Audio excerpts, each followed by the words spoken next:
തീർച്ചയായിട്ടും കണ്ണു നിറയും. ഇത് കേൾക്കുമ്പോൾ എനിക്കും ഉണ്ട്, എനിക്ക് 2 ഏട്ടന്മാരാ. അപ്പം എനിക്കിത് കേൾക്കുമ്പോൾ ആ ഒരു ശരിക്കും റിലേറ്റ് ചെയ്യാൻ പറ്റുന്നുണ്ട്. ദിവ്യ പറയുമ്പോൾ നമ്മുടെ ഏട്ടന്മാര് നമ്മളെ പിടിക്കുമ്പോൾ നമുക്ക് തോന്നുന്ന ആ ഒരു ഫീൽ ഉണ്ടല്ലോ. വീഡിയോയിലുണ്ടായിരുന്നത് ആണോ?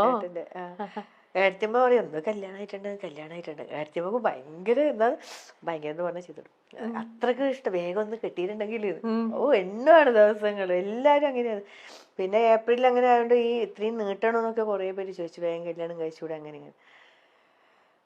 എല്ലാരും ഹാപ്പിയാണ് ഇപ്പൊ. എല്ലാത്തിനും ഒരു സമയമുണ്ട്. ഇപ്പൊ അമ്മയ്ക്കും ചേട്ടനും എല്ലാവർക്കും സന്തോഷാണ്. പിന്നെ എന്തിനാ ഈ കണ്ണുകൾ നിറയണേ? അതെ, എന്നാലും നമുക്കത് പറയുമ്പോൾ അറിയാണ്ടൊരു ഇമോഷണൽ, നമുക്ക് ആ ഒരു ഇമോഷനിൽ വന്നു പോണ ഒരു ഇതാണല്ലേ. നമുക്ക് ചിരിക്കാം. ചിരിയുണ്ട്, ചിരിയുടെ കൂടെ ആനന്ദക്കണ്ണീര്. സത്യം, ആനന്ദക്കണ്ണീരാണത്. അല്ല, നമ്മള് ഒരിക്കലും നമുക്ക് തിരിച്ചു കിട്ടുമെന്ന് പ്രതീക്ഷിക്കാതിരുന്ന സമയത്ത് പെട്ടെന്ന് നമ്മുടെ അമ്മയുടെയും വേറെ ആരുടെയും അല്ല, സ്വന്തം അമ്മയുടെയും ആങ്ങളയുടെയും ആ സ്നേഹം, അവരുടെ ഒരു ലാളന, അവരുടെ ഒരു കരുതൽ, അതൊക്കെ കിട്ടുമ്പോൾ നമുക്ക് വല്ലാത്തൊരു തിരിച്ചു കിട്ടുമ്പോൾ ഉണ്ടാകുന്ന സന്തോഷം. പിന്നെ അതുപോലെ തന്നെ ഞാൻ ഏട്ടന്റെ കൂടെ വാലിയ തൂങ്ങി ഇങ്ങനെ നടക്കണ്ടല്ലോ, കുട്ടിക്കളി കളിച്ച്. പക്ഷെ അതൊക്കെ എന്റെ നല്ല പ്രായത്തിൽ നഷ്ടപ്പെട്ട കുറച്ച് കാലങ്ങളല്ലേ. അതൊക്കെ എനിക്ക് തിരിച്ചെടുക്കണ്ടേ? തീർച്ചയായിട്ടും. ഈ ഒരു ജീവിതമല്ലേ ഉള്ളൂ.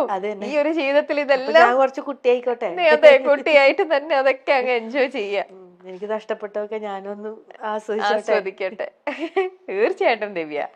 ഓക്കെ, വിവാഹ സമയത്ത് നിങ്ങളെ രണ്ടുപേരെയും നമ്മൾ പറഞ്ഞു.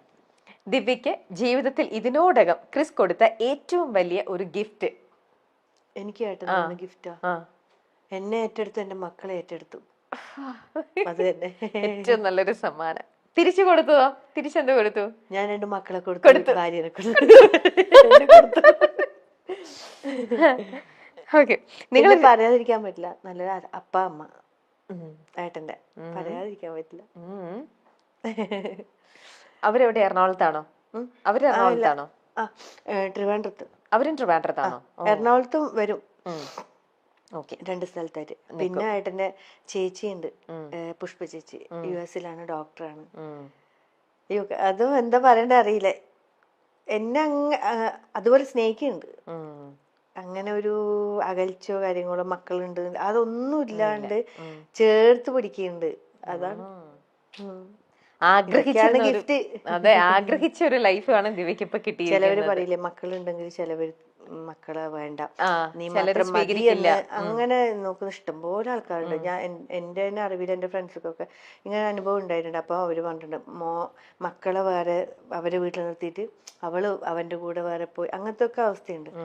പക്ഷെ അതിലൊന്നും എനിക്ക് താല്പര്യമില്ല. കാരണം എന്റെ മക്കളെ, ഞാൻ നൊന്ത് പ്രസവിച്ച എന്റെ മക്കളെ ഞാൻ ഇത്ര പോലെ നോക്കി.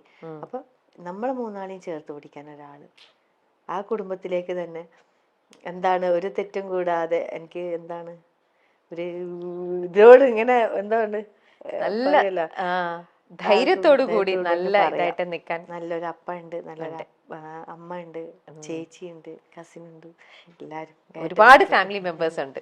ഓക്കെ, ദിവ്യക്ക് നിങ്ങൾ രണ്ടുപേരും ഒരേപോലെ സ്വപ്നം കാണുന്ന ഒരു കാര്യം അതെന്തായിരിക്കും? ഒരു വീട്. ആണോ? വീട് ഇല്ല അല്ല, ഉണ്ട്. പക്ഷെ നമുക്ക് നമ്മളേതായ സ്വന്തമായിട്ടുള്ള നമുക്കൊരു ആഗ്രഹം, ഒരാഗ്രഹം എനിക്ക് എന്റെ ബാലൻസ് ഒരു കാര്യല്ലേ, വീട് എന്നുള്ള സ്വപ്നം.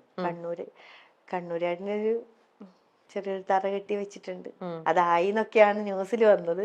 2 നില വീട്, പിക്ചറൊക്കെ ഇല്ല, സംഭവം കെട്ടിയിട്ടില്ല. ഉള്ളൂ. അതിന് പതുക്കെ മതി, തിരക്കൊന്നുമില്ല.